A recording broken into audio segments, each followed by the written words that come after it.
Good morning po. Tayo po'y mag-aaral ng salita ng Diyos. 1 Corinthians chapter 6 verse 20. Sapagkat binili niya kayo sa isang halaga, kaya gamitin ninyo ang inyong katawan upang maparangalan ang Diyos. Self-love, pagmamahal sa sarili. Biblical ba ito? Opo, biblical po na mahalin natin yung ating sarili.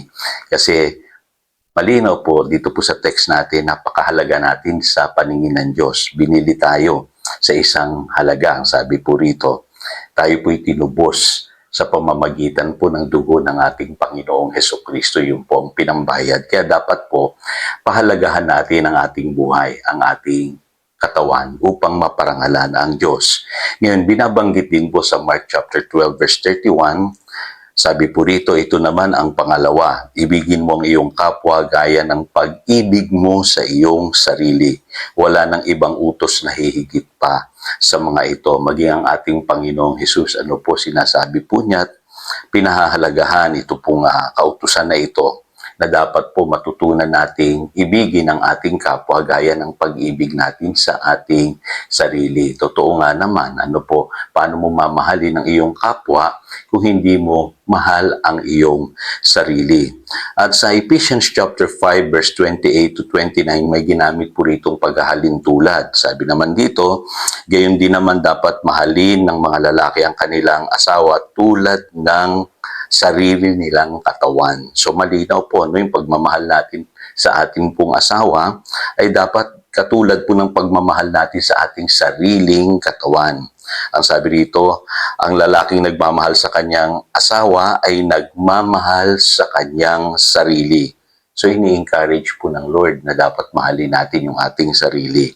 Sabi rito, walang taong namumuhi sa sarili niyang katawan, sa halip ito'y kanyang pinapakain at inaalagaan tulad ng ginagawa ni Kristo sa iglesia. So meron pong self-love.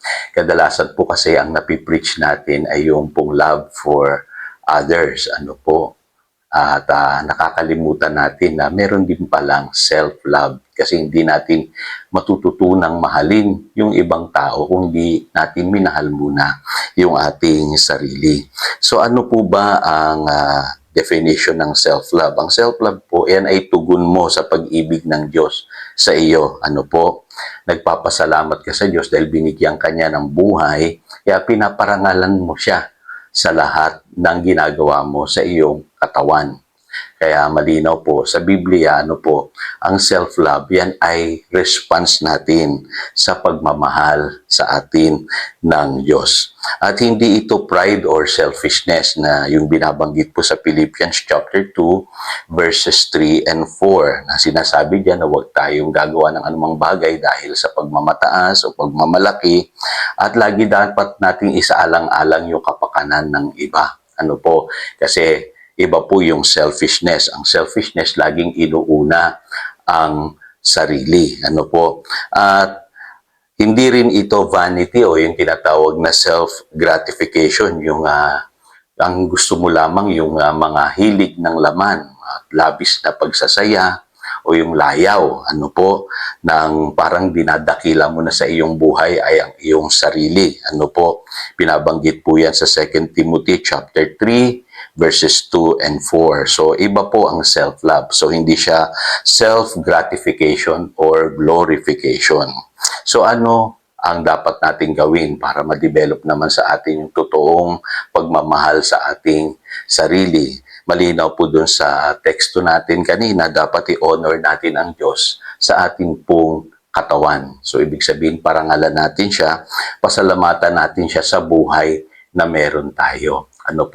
Ibig sabihin, alam natin na sa bawat araw, bawat segundo ng ating buhay, lahat ay pagkakataong ibinigay sa atin ng Diyos. Kaya dapat pasalamatan natin siya sa ating buhay. At lagi nating iisipin na tayo ay special sa paningin ng Diyos. Pinahalagahan niya tayo ng labis. Sabi nga sa Romans chapter 8 verse 32, ang naging kapalit natin ay yung pong kanyang sariling anak. Siya po yung pinantubos sa atin. Kaya Ibig sabihin yan, importante tayo sa paningin ng Diyos. Kaya huwag mo nga akalain na hindi ka special sa paningin ng Diyos. Lagi kang iniisip ng Diyos. Tayo po na kanyang mga anak, ito po ay pinahalagahan niyang labis. Pangatlo po, kailangan ingatan din natin yung ating sarili. Ano po, take care of yourself. Ano po, pansin niyo po ba nung araw nung hindi pa tayo Christian, pinababayaan natin yung ating sarili. In fact, yung iba nga sinisira yung sarili nilang katawan. Pero ngayong tayo po'y Christian na dapat alagaan natin yung ating sarili, kailangan po may oras din tayo sa ating sarili, hindi lamang para sa ibang tao. At kung maaari, i-reward din natin yung ating pong sarili. Ano po, minsan-minsan, ipamper din po natin yung ating katawan. So, hindi po masama yun. Ano po? At panghuli, ito pong pag-ibig na ito na itinuro ng Diyos sa atin, na naranasan natin, dapat ay i-share din natin sa iba. Kasi kung paano tayo minahal ng Diyos at natutunan nating mahalin yung ating sarili, ito ang magiging basis natin sa pagmamahal natin sa ating kapwa. Kaya huwag tayong gagawa ng anumang bagay na ikasisira ng ating kapwa. Ituring natin na kung ano yung dapat na turing sa atin, ganun din yung pagturing natin sa ibang tao. Kung paano natin minamahal yung ating sarili, ganun din natin dapat mahalin ang ating kapwa. At sa mga lalaki naman, malinaw ang sabi ng Biblia, gawin nating basis yung pagmamahal ng Diyos at pagmamahal natin sa ating sarili, sa pagmamahal natin sa ating asawa. So, ganun po yun. Napakahalaga po ng self-love. Matutunan din nating mahalin yung ating sarili dahil tayo ay mahal ng Diyos. Tayo po'y manalangin. Dakilang Diyos, salamat po. At minahal mo kami nang sa ganun maunawaan namin na kami importante, mahalaga sa iyong paningin upang pahalagahan namin ang aming sarili, ang aming katawan. Ingatan at alagaan namin ito upang matuturing kaming magmahal sa aming kapwa dahil itong magiging basis namin sa pagmamahal namin sa aming kapwa. Salamat, Panginoon. Purihin ka. In Jesus' name, Amen. Again, ito si Pastor Jojo nagpapaalala upang daluyan tayo ng pagpapala, manatili tayo sa kanyang salita. Good morning.